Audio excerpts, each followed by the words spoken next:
Boa tarde. Vamos testar aqui o áudio, tá?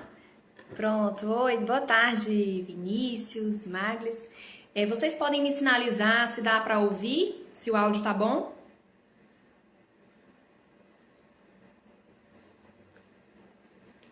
Professora Mona Lisa vai já verificar também. Boa tarde. Ok, o áudio, gente. O áudio dá para ouvir? Ah, obrigada, Vinícius. Tá, então vamos esperar só alguns segundos, que tem algumas pessoas ainda sendo avisadas, que a gente vai começar a live, tá?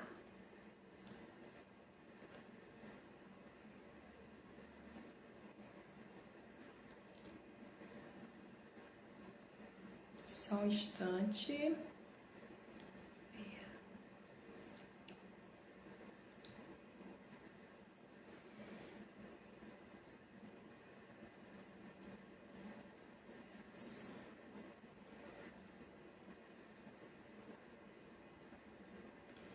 Só mais um instante, gente.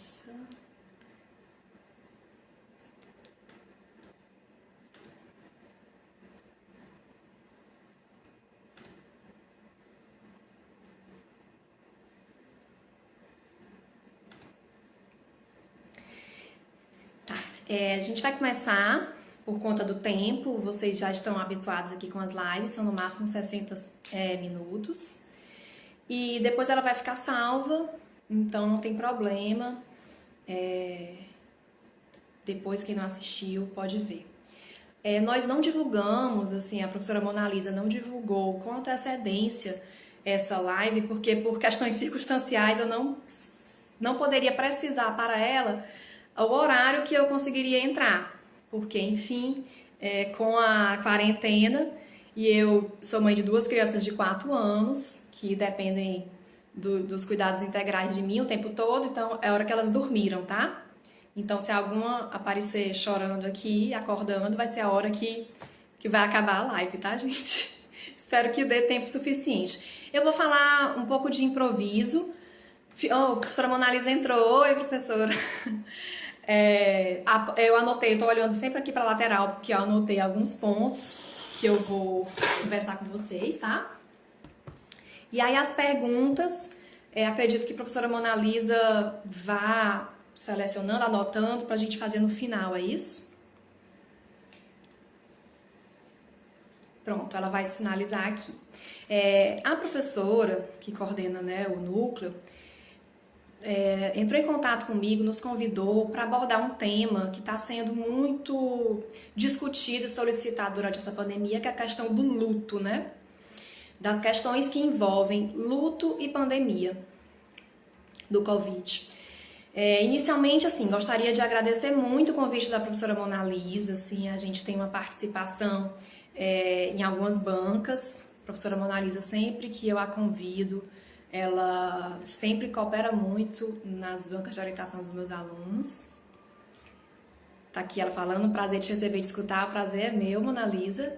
Me apresentar, primeira vez que eu entro em contato com o grupo do seu núcleo, meu nome para quem não me conhece, meu nome é Lana Veras, eu sou professora da UFDPA também, sou psicóloga. Minha inserção na UFDPA está ligada à graduação de medicina. No entanto, também eu sou da pós de psicologia, tá? Então, sou professora do PPG Psi da UFDPA. Minha formação inclui o mestrado e doutorado na área de perda e luto. No doutorado, especificamente, a gente pesquisou essa interseção aí de consumo e morte, né? Então, pesquisei rituais funerários, e aí entrei pela questão também do estudo do consumo, do capital e tudo. Então, quando a professora Mona Lisa falou da demanda que vocês do núcleo tinham sobre o tema luto e pandemia, eu achei que se articulou muito com o núcleo que eu estou começando a coordenar agora, né? Ele foi atropelado um pouco pela suspensão das atividades e do calendário acadêmico da UFP, né? Não chega a existir oficialmente, mas ele existe já na prática, que é o PELES. Então, que é Perda e Luto, Estudos em Saúde, né? Um núcleo de pesquisa em que articula as pesquisas dos meus orientandos desde a iniciação científica até o TCC e os mestrandos, tá? No momento tem uns 5 mestrandos, alguns alunos de TCC e ICV. Então, gente, após essas apresentações, tanto pessoais como do núcleo que os alunos que pesquisam em conjunto comigo na UFD fazem parte, o que a gente pode começar falando é que o tema perda e luto, que é o tema do meu estudo e de todos os meus orientandos, ele é definitivamente atravessado, atropelado pela situação que a gente está passando agora. Então, não tem como nenhum pesquisador, nenhum pensador, professor que aborde essa questão da perda, do luto, do sofrimento, ficar à margem de abordar as questões relativas ao que a gente está vivenciando em relação à pandemia e à quarentena, tá? Então, assim, é um tema que ele vai mudar. E é interessante a gente pensar que quem já tem uma aproximação com o estudo da perda, do luto, dos processos de luto, das formas, os modos como as pessoas lidam com a perda e com a morte, a gente tinha um certo histórico assim, em relação a isso, que se delineava, a grosso modo, num contínuo de diminuição do contato das pessoas com a morte. Vou explicar, assim, em partes, tá? Então, toda vez que eu digo a gente assim, qualquer pesquisador da área de perda e luto, a gente ia começar uma aula sobre o assunto, ou uma discussão, a gente partia de um histórico de diminuição do contato com a morte e com o morrer. Vários processos históricos contribuíam para esse contínuo, né, esse declive de contato com a morte e com o morrer. A gente pode pensar, por exemplo, nos avanços sanitários, na ciência aplicada à saúde, no aumento da expectativa de vida, na diminuição da mortalidade infantil. O que é que esses fatos históricos acarretaram na área de perda e luto? Uma menor exposição das pessoas a situações de morte de pessoas próximas, né? Então, se a gente tinha antigamente, como era até um ditado popular no Nordeste, né? Essa coisa da perda de filhos, né? Se vocês, talvez os bisavós de vocês, talvez os avós meu, da Mona Lisa, se vocês forem conversar nas famílias de vocês, vocês vão ver que era comum perder filhos, né? Morrer filhos antes de 1 ano. Hoje em dia, quando uma pessoa jovem perde um filho criança pequeno, é um acontecimento fora do comum, né? Mas se você for ver aí os bisavós de vocês que são mais jovens, os avós, era comum. Então, era muito mais frequente a morte e por doenças agudas. Isso foi um outro fator que mudou, né? A mudança epidemiológica que a gente tem em relação ao que tem matado as pessoas até esse nosso corte, né? Nós tínhamos em alguns séculos, né, final do século XIX, um número muito grande de mortes por doenças infecto-contagiosas. Então, eram mortes agudas. Eram mortes que eram, né, em poucos dias, as pessoas adoeciam e morriam. E, ultimamente, nas últimas décadas, com a questão de vacinação, as ciências aplicadas à medicina, a saúde pública coletiva, o nosso padrão de adoecimentos e de saúde se modificou muito. Isso aí a gente, né, estuda em relação ao que vinha matando mais pessoas, grosso modo, tá? Seriam doenças crônicas. Então, doenças ligadas à questão oncológica ou à questão cardiovascular, fora as mortes violentas, né? Então, isso faz com que a forma como as pessoas entram em contato com a morte, ou entravam, fosse mudando. As pessoas vivenciavam com menor frequência as mortes. Quando vivenciavam, esse processo de morrer era muito estendido no tempo. Então, a diminuição das mortes rápidas, que seriam, né, por doenças infecto-contagiosas ou por acidentes, e diminuíram muito. E outras situações históricas, como a medicalização da morte, a institucionalização da morte, afastaram do nosso cotidiano o lidar com a pessoa em processo de morrer. Então, a morte que acontecia antes no leito de casa, ela passa a acontecer no leito do hospital. Isso faz com que as pessoas tenham menos contato ainda com os processos de adoecimento dos seus familiares, e seus próprios, né? Mas então, outro processo, né? Diminuição, institucionalização, medicalização da morte. As mudanças epidemiológicas na causa da morte, tá? Tô só listando situações na nossa história que fizeram com que a gente fosse se distanciando do tema morte. A nossa relação com morrer, né? Ela foi lentamente se modificando em relação a períodos históricos mais antigos, como a Idade Média, em que lidar com o processo de morte passou a ser uma exceção. Então, paulatinamente, a gente foi afastado dessa vivência. Até da vivência do cuidado com o corpo morto, inclusive, né? Porque até algumas décadas aqui no Piauí, os corpos mortos eram cuidados pelos familiares. Né? Minha avó, que era parnaibana, era conhecida de ajudar famílias a fazer tanto a questão espiritual como a questão prática de dar o banho, de vestir, de escolher a roupa. Então isso é uma prática anterior que hoje em dia não se faz mais com a mercantilização dos rituais funerários, né? Então isso é outro ponto também que nos afasta do contato com a morte. Então eu tô falando isso tudo para dizer para vocês que a gente via num contínuo de que a morte era cada vez uma coisa mais distante, mais negada, mais interdita. E isso eu não tô falando, fazendo um julgamento moral de que era melhor ou pior, tá? É um fato que aconteceu na nossa história, que isso, claro, tem os recortes socioeconômicos, raciais, de países, tá bom? Mas de um modo geral, no mundo, as mortes aconteciam cada vez mais afastadas da gente, com menor frequência. Então, a patologização do luto também atinge a forma como nós lidamos com as perdas hoje, né?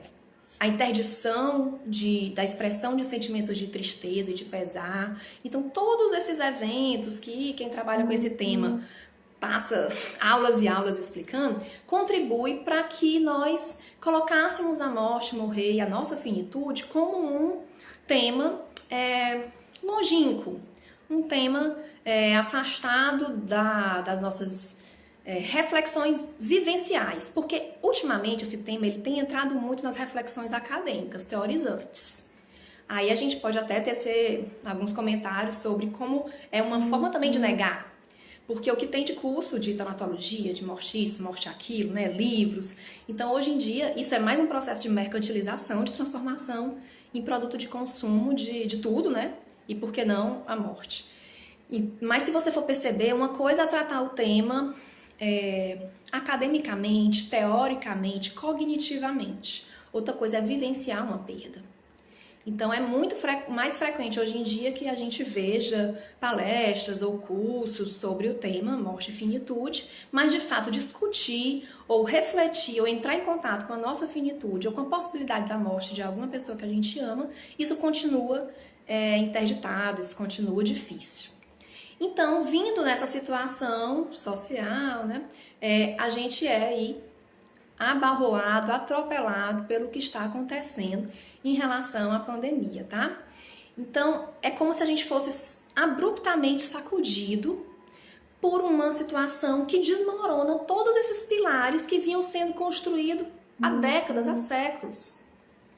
Então, esses pilares de sustentação da interdição da discussão do tema morte, ou do se deparar com a própria finitude, com a própria precariedade, temas que vêm sendo discutidos academicamente, que a gente vai falar mais na frente, né? Necropolítica, precariedade, vulnerabilidade. Então, todas essas questões que a maioria das discussões centram na questão mais intelectualizante, acadêmica e tudo, quando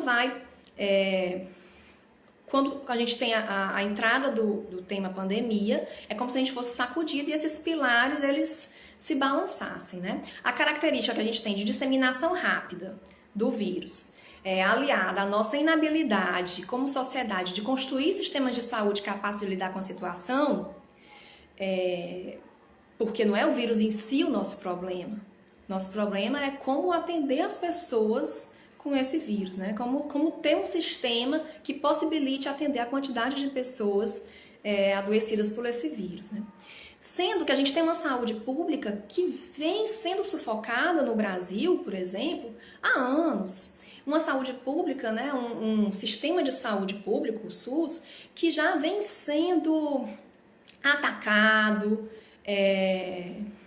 precarizado, que já vem trabalhando no seu limite de... Porque a gente está falando assim, vamos chegar no limite, vamos chegar no colapso. Se a gente perceber aqui mesmo a nossa realidade de Parnaíba, né, a gente já trabalha nesse limite, porque é uma política que levou a isso. Tá? Então existe uma política estatal, de Estado, que leva então a um sucateamento progressivo que vem sendo denunciado há muitos anos pelos profissionais de saúde, pelos pesquisadores da área também, tá? Então, de repente, a gente tem uma característica de um vírus de disseminação rápida que desvela uma precariedade que já existia. Então, como muitos pensadores têm falado hoje em dia, né, o nosso problema não é o vírus. O vírus, ele vem como um escancarador mesmo, como um desvelador das questões de precariedade que a gente já tinha, né?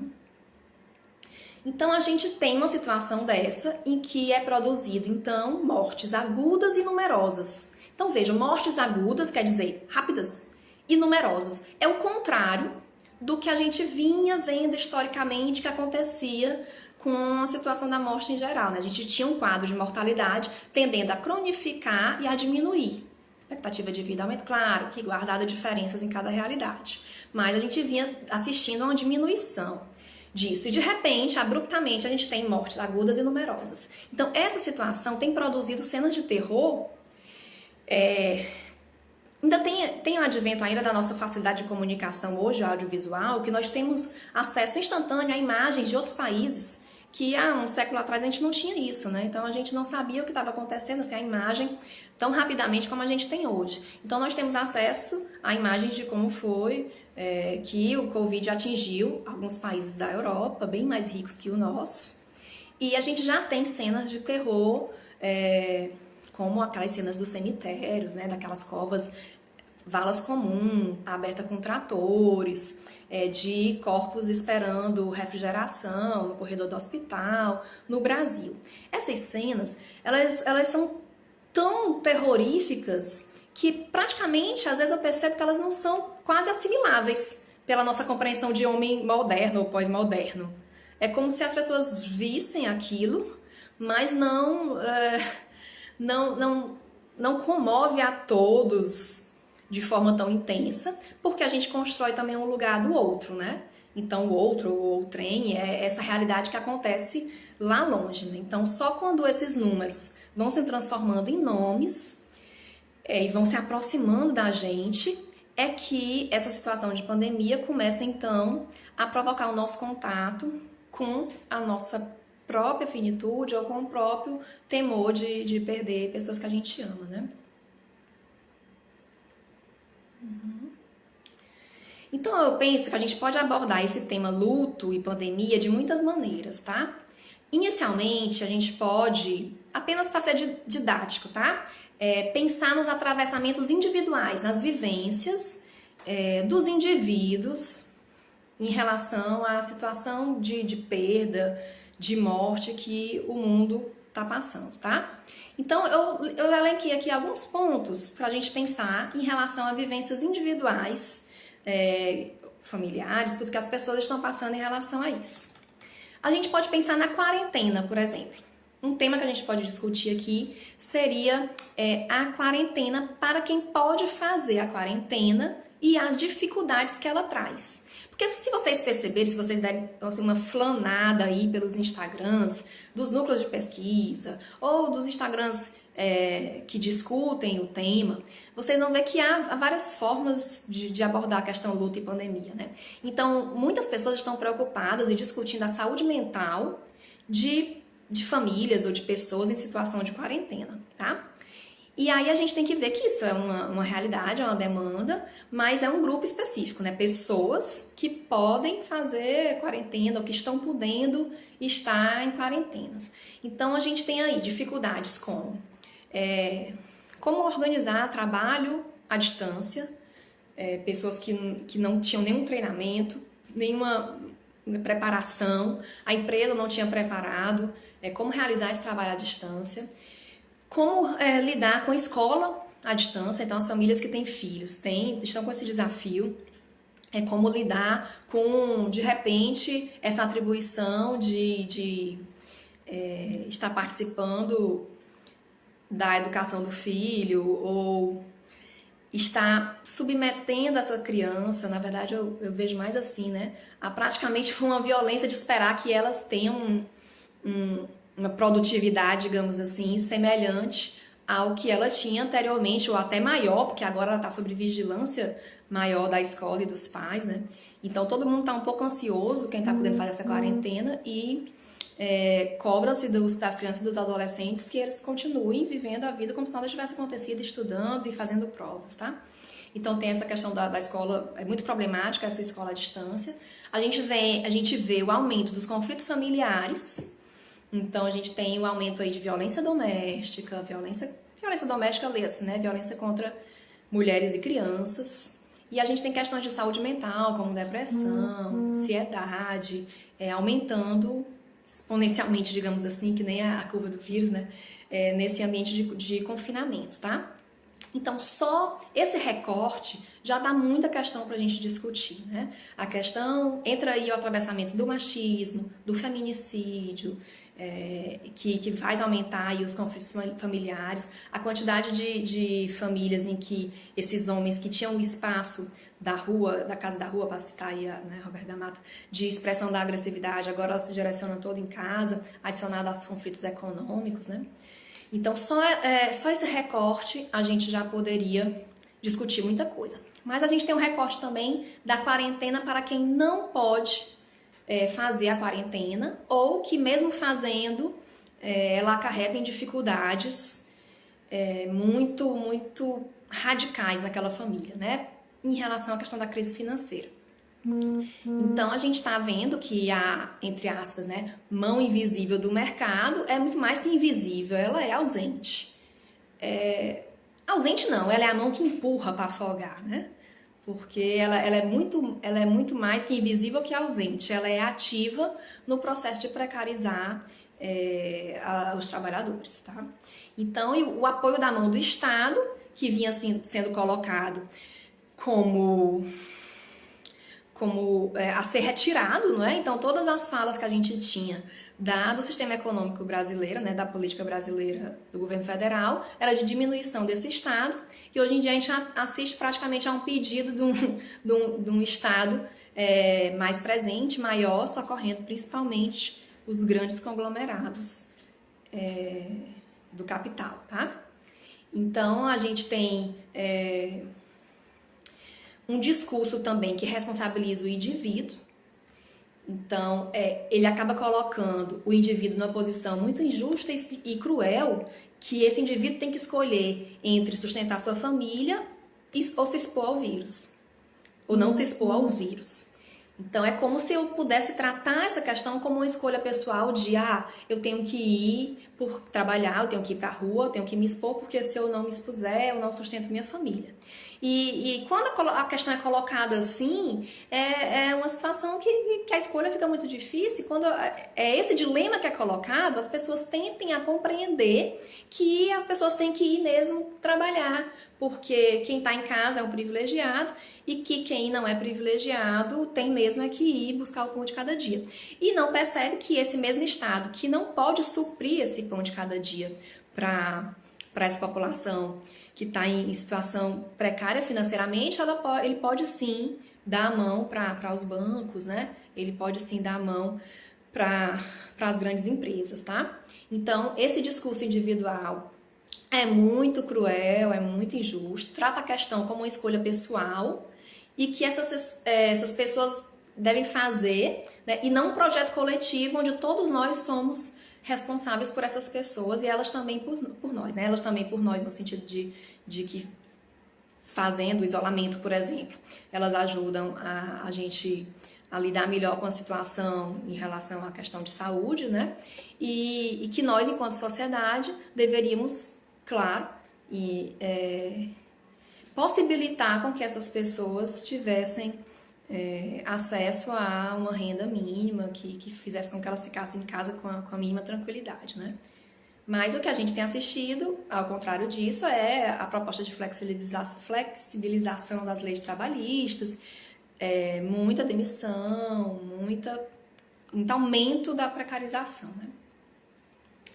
Outra situação que a gente pode discutir, ainda a nível de vivências individuais, né, é o deparar-se com a finitude que essa situação traz. Quando eu falo essa situação, eu digo assim que mesmo que não tenha acontecido ainda nenhuma morte de pessoa próxima a você, que você não tenha sido atingido ainda por essa perda da pandemia de forma brutal, em relação a uma pessoa muito próxima, muito querida sua, mesmo assim a gente já é deparado como coletividade com a finitude, né? Só assistir às cenas de outros países, assistir, né, visualizar as cenas que estão acontecendo em cidades próximas a gente também, já no Brasil, só a situação da quarentena, que muitas vezes é até um pouco surreal, já faz com que se coloque no nosso horizonte a nossa possibilidade de morte, né? Ou a possibilidade de morte das pessoas que a gente ama. Então, todo aquele processo de negação, aquela sensação de imortalidade que a gente tem no dia a dia e que tem seus complicadores, mas é necessária. Então, essa negação que a gente tem no dia a dia da nossa mortalidade, ela, de certo modo, faz com que a gente possa viver, ela nos protege dessa ansiedade. De repente, abruptamente, nós somos deparados com o fato de que isso pode acontecer com a gente a qualquer hora, né? É muito comum que se deparar com a finitude aconteça com as pessoas em eventos da sua vida, como o diagnóstico de doenças graves, ou diagnóstico de doenças graves em pessoas da sua família, ou acidentes em que a pessoa ficou em situação de quase perder a vida. No entanto, a gente assiste a uma população mundial sendo confrontada ao mesmo tempo com a possibilidade de que a morte pode ocorrer para ela ou para as pessoas que ela ama a qualquer momento, né?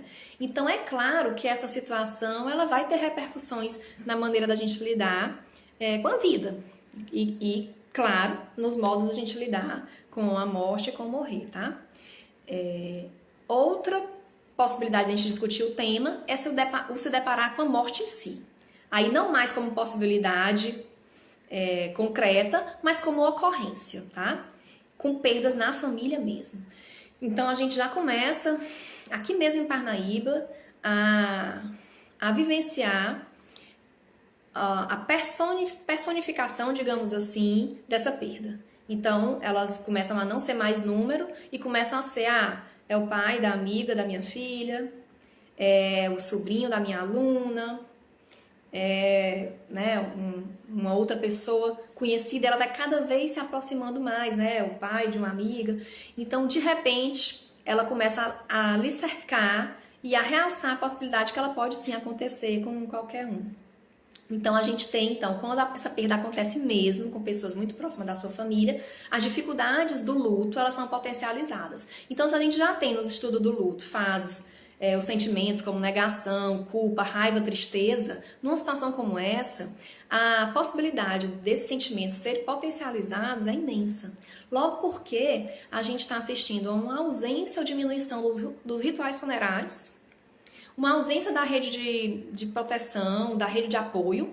Então, o impacto que isso vai ter no processo de luto é certeiro. A gente não sabe ainda como vai ser essa situação, vai depender do que acontecer com o Brasil no próximo mês, nesse mês de maio, né? Para a gente ter um alcance da dimensão disso. Mas você já vê rituais funerários praticamente inexistentes, né? Então as pessoas não podem velar os seus mortos das formas como a cultura de cada grupo concebe, né? Os caixões são lacrados, 1 ou 2 pessoas da família só que podem ir para o momento do enterro e ver por segundos aquele caixão passar. Então, a ausência dos rituais funerários, ela tem um impacto muito, muito grande, já muito pesquisado, sobre os processos de luto, tá? Porque uma das primeiras etapas do luto, que vários pesquisadores citam, é esse momento de descrédito em que aquela perda realmente aconteceu. Então, alguns autores descrevem como negação, outros como topor, outros como não aceitação da realidade da perda, mas assim, é muito reconhecido que esse primeiro momento da perda, ela vem com uma sensação de que não pode ter sido. E aí o ritual funerário, ele é um elemento muito importante para que essa pessoa, essa família, entre em contato, embora dolorosamente, com a realidade que aquilo de fato aconteceu. E com a impossibilidade dos rituais funerários, a gente vai assistir o agravamento dessa etapa do luto, né? Inclusive, a gente viu uma situação acontecendo aqui no Ceará, né? Parece que uma deputada acredito que São Paulo, colocou em questão a veracidade da existência de corpos ali naqueles enterros do Ceará. E isso fez com que as famílias ficassem, né, muito vulneráveis, claro, duvidando que seus parentes estavam lá e abrindo os caixões durante o velório, né?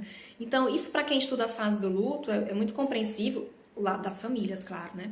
Porque eles já estão no momento que é difícil acreditar que aquilo aconteceu. Qualquer faísca de esperança vai acender ações das mais, né, inusitadas. Então, as pessoas abrindo os caixões, se expondo a um perigo imenso ali, inclusive expondo profissionais que estão ali naquele momento, levados por uma faísca de esperança de que aquilo fosse uma mentira e tudo. Então, o que eu quero dizer é que pessoas em processo de luto, elas são mais vulneráveis ainda a fake news, por exemplo, ou a qualquer situação que faça com que ela possa não ter acontecido o fato em si da morte, né? Isso já faz parte do processo de luto em qualquer situação. Imagine uma situação dessa, em que você não pode ver o corpo, você não pode velar o corpo, você não pode estar com as pessoas que lhe dariam uma rede de apoio, porque você não pode se reunir com as pessoas. Então é como se esse processo de luto ficasse em suspenso. Então provavelmente a gente vai assistir aí uma intensa suspensão desse processo de luto que vai acarretar, sim, algumas questões de complicação de luto no futuro, tá? Outra dificuldade adicional, Mona Lisa falando, essa fake news tem mostrado também o potencial perverso desse tipo de notícia falsa alimentando a necropolítica vigente, claro. E, inclusive, o impacto que isso tem para os profissionais de saúde, aqueles profissionais até funerários, né, que tem ali o seu trabalho totalmente desacreditado e aviltado, né? Isso.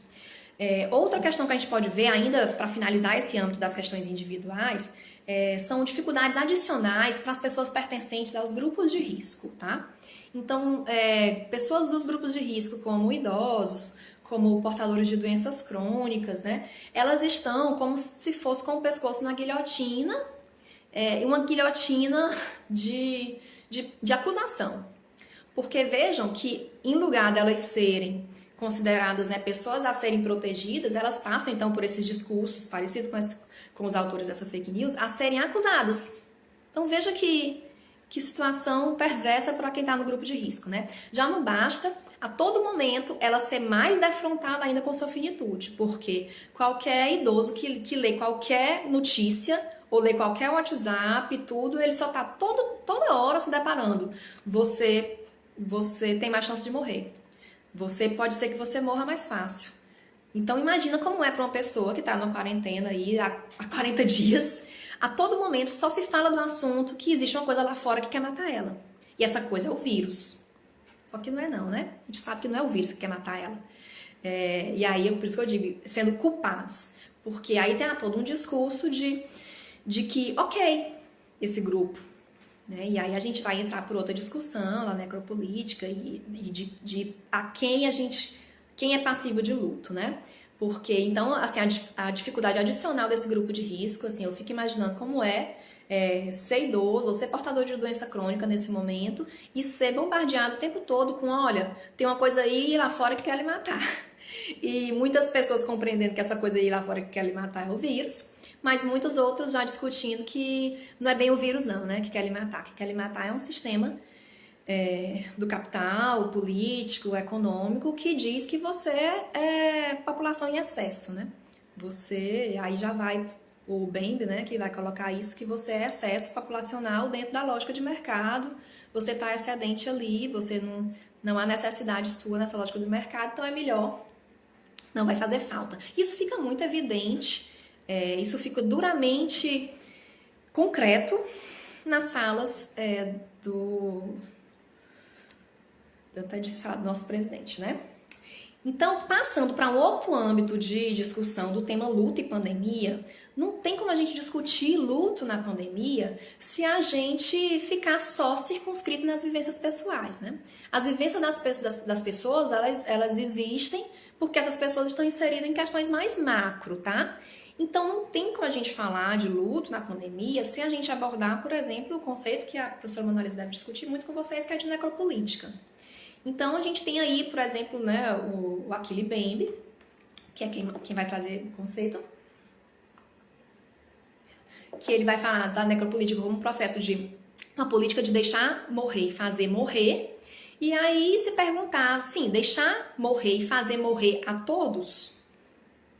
Então, a gente tem escutado, assim, muito aquela fala de o corona veio, né, a pandemia, o Covid veio para mostrar para o mundo que todos são iguais. Que engodo, né? Imagino que vocês aqui do núcleo já discutiram muito isso, mas talvez aí nos grupos de família, nos grupos dos amigos antigos, a gente vê essa visão bem romântica e bem otimista, ou digamos ingênua, de que o vírus não faz diferença, o vírus ele é democrático, todo mundo pode pegar, todos estão no mesmo barco. A gente sabe que não estamos no mesmo barco coisa nenhuma, né?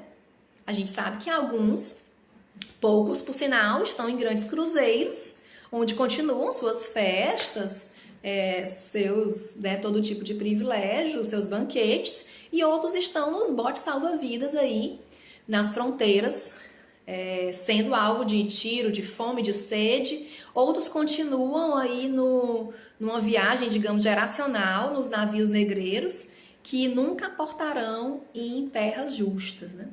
Então, os barcos em que as pessoas estão nessa tempestade aí do mar são radicalmente diferentes, né?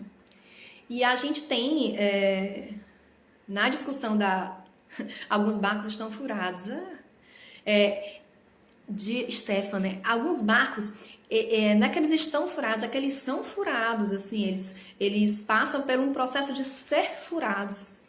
E aí não é metafórico o que eu tô falando somente, né? Claro que é uma analogia, metafórico, né? O sistema fura a possibilidade de sobrevivência ou de vida, né? Porque a gente tem aquela coisa viver e sobreviver, né? Mas concretamente, antes da Europa estar, né, espanhóis, franceses, italianos estarem se compadecendo e fazendo campanhas a favor da vida e tudo, eles estavam metendo bala nos botezinhos infláveis dos imigrantes na fronteira, né? Eles estavam lá com a mão que bota para baixo, né? A mão invisível do Estado, a mão invisível da Europa também empurrava aí o povo para baixo. E então agora eles estão, né, foram atingidos fora do lugar do outro, né? Porque enquanto era o outro nesse barco furado, eles tinham explicações. Aí quando passaram a ser eles, aí o discurso muda para eles, né? Mas as fronteiras estão lá mais fechadas ainda, não é isso? Então a gente tem aí uma discussão da Judith Butler, por exemplo, que já vem muito antes da pandemia. O interessante é a gente perceber, gente, que tudo isso que é tão falado como surpreendente, a pandemia, ninguém nunca pensou que estaríamos passando por uma situação dessa, todo mundo se encontra naquela fala de como isso pode acontecer. Para alguns teóricos que a gente já vem estudando, não é surpresa nenhuma. Porque, como eu falei, o vírus é mais algo que vem desvelar um processo que já estava acontecendo há muito tempo, né? Então, se você for pensar, analisar o e daí, falado pelo presidente essa semana em relação às milhares de mortes no Brasil, né? Milhares essas bem subnotificadas.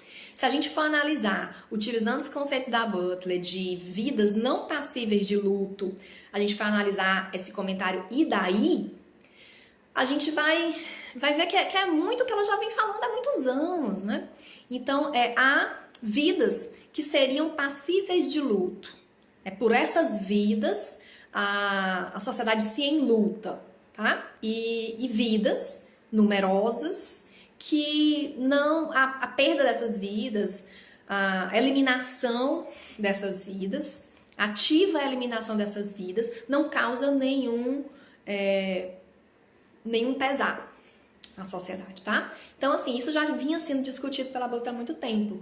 E é o que a gente assiste. E é interessante, assim, é triste, né, a gente perceber que, de repente, nós temos aí uma classe média, média alta, no qual, inclusive, me incluo, em que a gente se vê apavorado por, de repente, ter a possibilidade de passar por uma situação que é a situação que muitas pessoas passam já há muito tempo.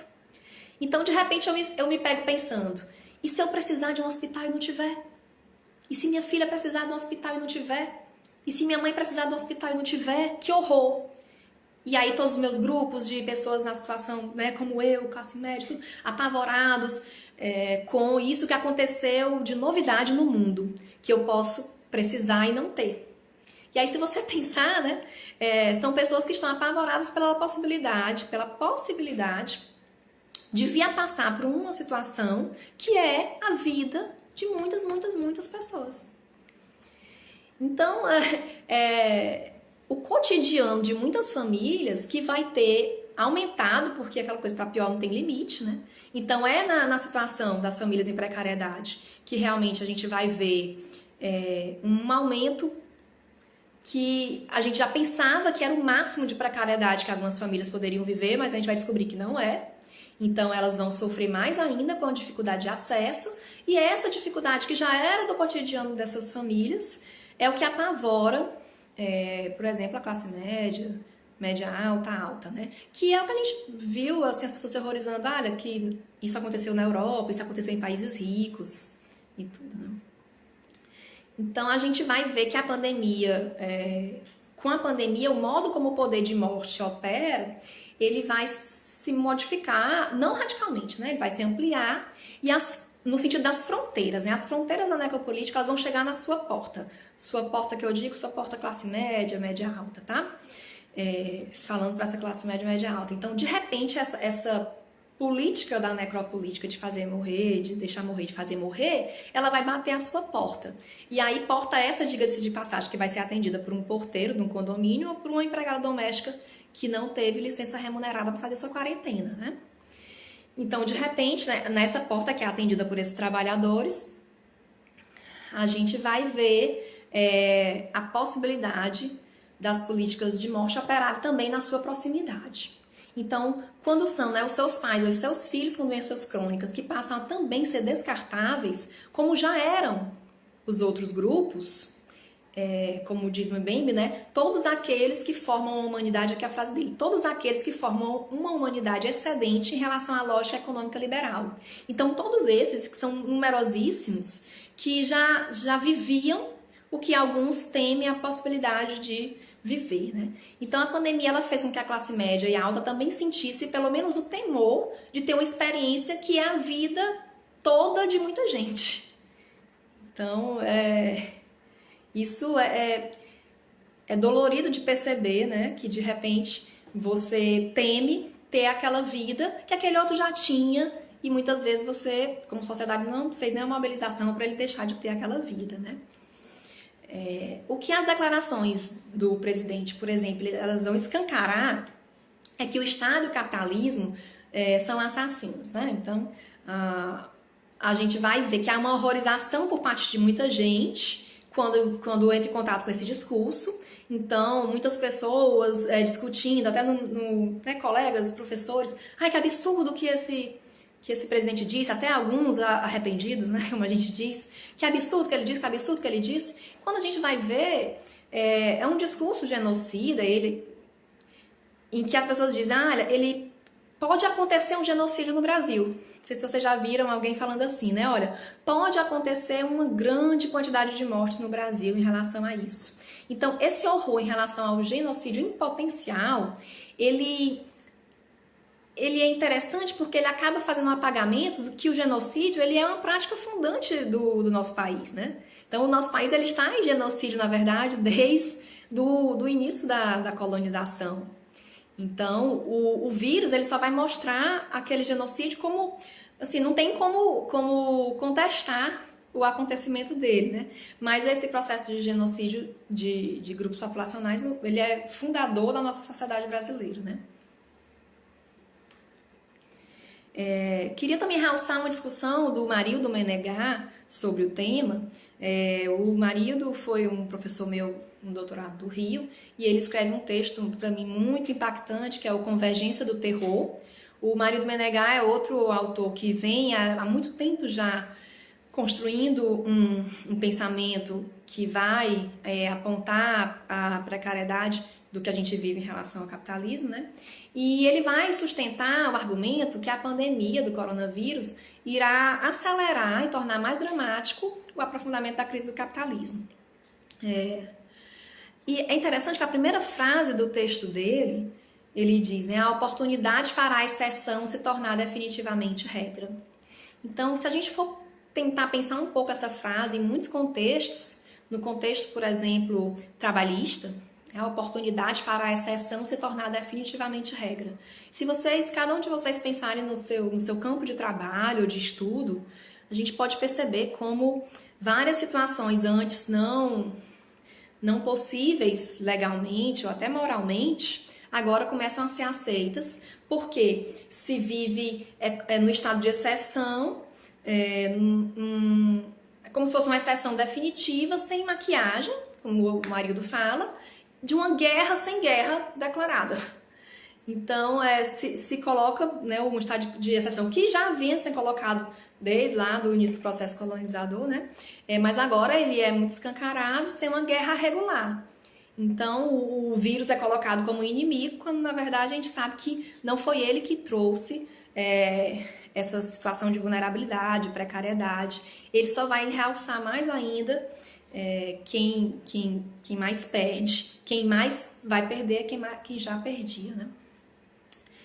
E para finalizar aqui nosso tempo, eu queria só soltar uma questão para a gente pensar e discutir, que se a orientação médica para os indivíduos é lavar as mãos, a orientação que o mercado e muitos estados se dão é a mesma, né? Eles lavam as mãos nos piores e verdadeiros sentidos do Idaí. Tá? Então era assim que eu queria acabar fazendo esse jogo de palavras aí com lavar a mão, né? Como os indivíduos são instados a lavar a mão e como se lava as mãos no sentido de não ter responsabilização pelo processo que a gente está passando. Queria ficar aberta aí a algumas perguntas e agradecer vocês e a professora Mona Lisa. Obrigada.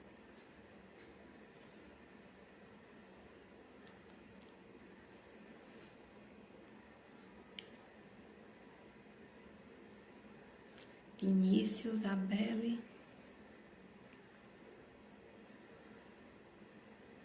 O professor Vladimir ainda tá aí, quer mandar algum comentário? Obrigada, Mona Lisa.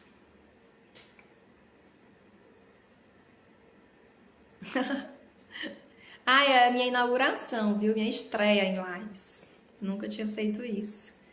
Mas é bom ler vocês aqui.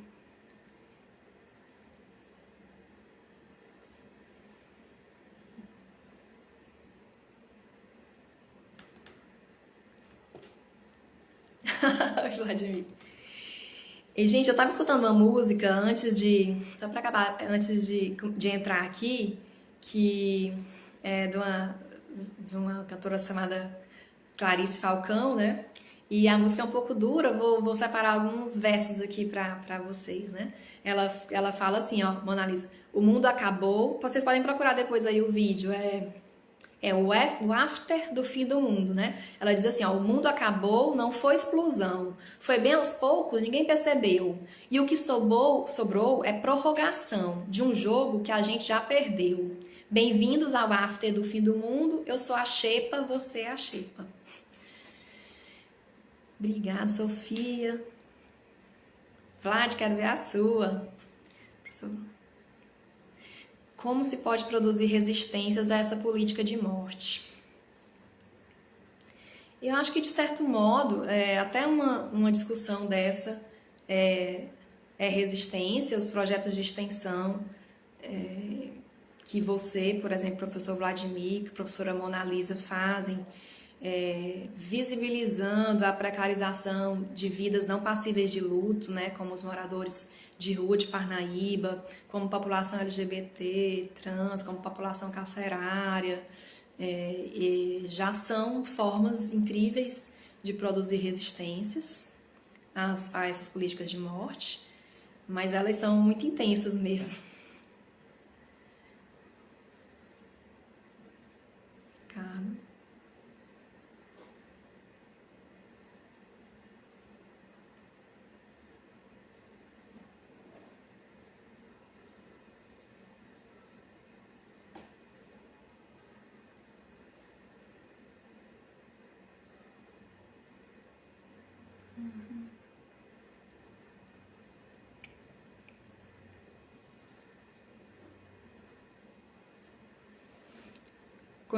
Ninguém falou mais. Continuando a questão do professor Vladimir, muitas pessoas, assim, teóricos, pensadores, têm tentado se antecipar e pensar no pós-Covid, né, no pós-pandemia. Que sociedade é essa que seria possível? E questionar esse desejo de volta da normalidade que muitos estão expressando, né? Então, muita gente falando, estou ansioso por quando a gente vai voltar ao normal, e aí outros já dizendo, olha, foi o normal que nos levou até essa situação.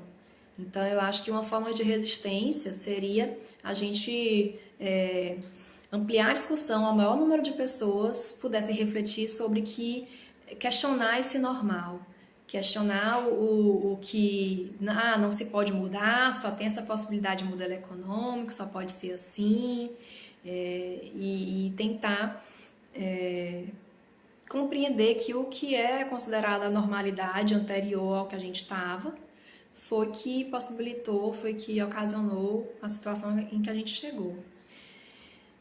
Carla Fernanda pergunta, como podemos auxiliar em uma ressignificação da morte que é vista em nossa sociedade de maneira tão negativa? Assim, a tua pergunta, eu acho que ela vai mais no sentido da abordagem individual, vivencial da perda, que a gente falou aqui no início da live, né? Então, a nossa sociedade, ela vê de maneira tão negativa algumas mortes, diga-se de passagem, né? Porque a mesma sociedade que você está dizendo que vê de modo tão negativo a morte é a sociedade que diz bandido bom é bandido morto, que é a sociedade que fecha os olhos para o genocídio da população jovem negra, né? É a mesma sociedade que fecha os olhos para o feminicídio. Então, assim, primeiro questionar que a nossa sociedade não vê a morte de maneira tão negativa, não.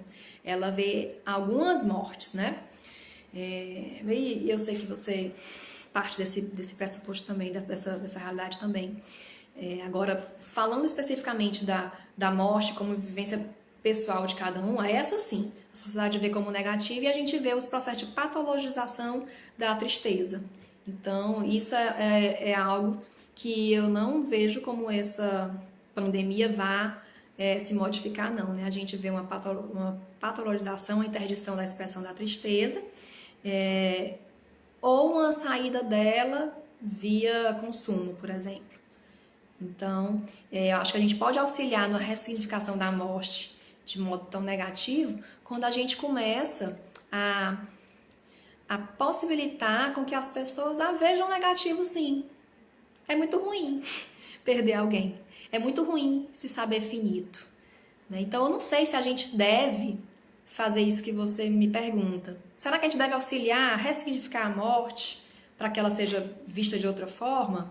Ou, ao contrário, mais ou menos, a gente deve sim dizer que é ruim mesmo, que ninguém quer, e que tudo bem sofrer, e que tudo bem estar ansioso, e que tudo bem não saber nem o que sentir ou mudar os sentimentos, entende? Porque o que vai ser cobrado é que você não expresse ou que você passe por essas sensações mais rápido possível, né? Para você voltar o quê? A ser um consumidor feroz aí. Porque a pessoa que está em tristeza, que está, né, no momento mais de reclusão do luto, ela diminui seu papel em relação ao consumidor, né? Mas ela acaba sendo capturada por outros produtos, né? Pelos produtos, serviços, inclusive, vamos aqui, né, dar o nosso meia-culpa, os serviços psicológicos, serviços medicalizantes, psicologizantes.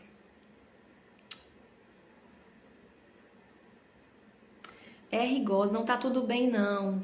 Eu não entendi bem, se você puder explicar mais.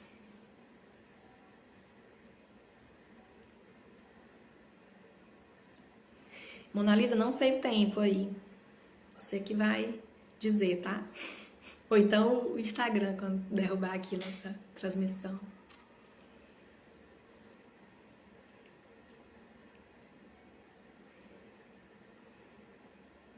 Como a senhora vê o papel dos discursos cristãos? Vinícius, pode falar mais qual o discurso cristão? Discursos cristãos quanto tocante à visão de morte. Ela seria legítima ou alienante, prejudicial à psique? Qual é o discurso cristão em relação à morte? Um dos discursos cristãos que impactam muito, assim, porque por mais que cada um aqui seja de uma crença religiosa ou não tenha alguma crença religiosa, o cristianismo ele é muito impactante na nossa cultura, né? Então várias coisas do cristianismo vão impactar o processo de como a gente lida com a morte. E existe algo no cristianismo que é essa crença no futuro venturoso além morte, né? Pós-morte.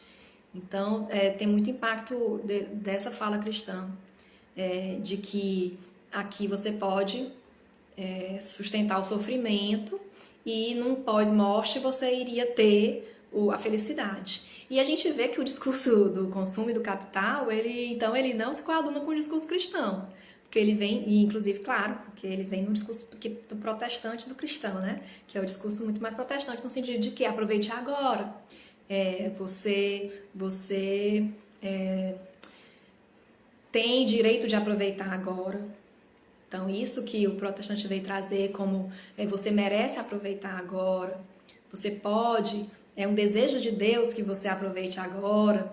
Então, isso é muito mais de uma outra fala do que do discurso cristão. O discurso cristão ele vai muito mais te trazer para isso, assim, para reafirmar o sofrimento, né? Então, tem toda a questão aí de Jesus com o sofrimento.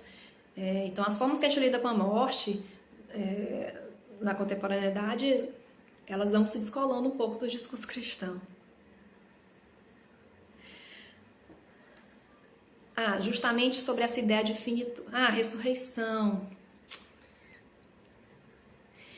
Bem, a questão da ressurreição no cristianismo, nas religiões, ela vai mudar em paralelo com a nossa atitude diante da morte. Por exemplo, a gente tinha um julgamento final em outro momento histórico, colocado como um julgamento do grupo, né? Que iria acontecer no fim dos tempos, todo mundo ia ser julgado junto. Isso, dentro da história da instituição religiosa, mudou para um julgamento individual na morte de cada um.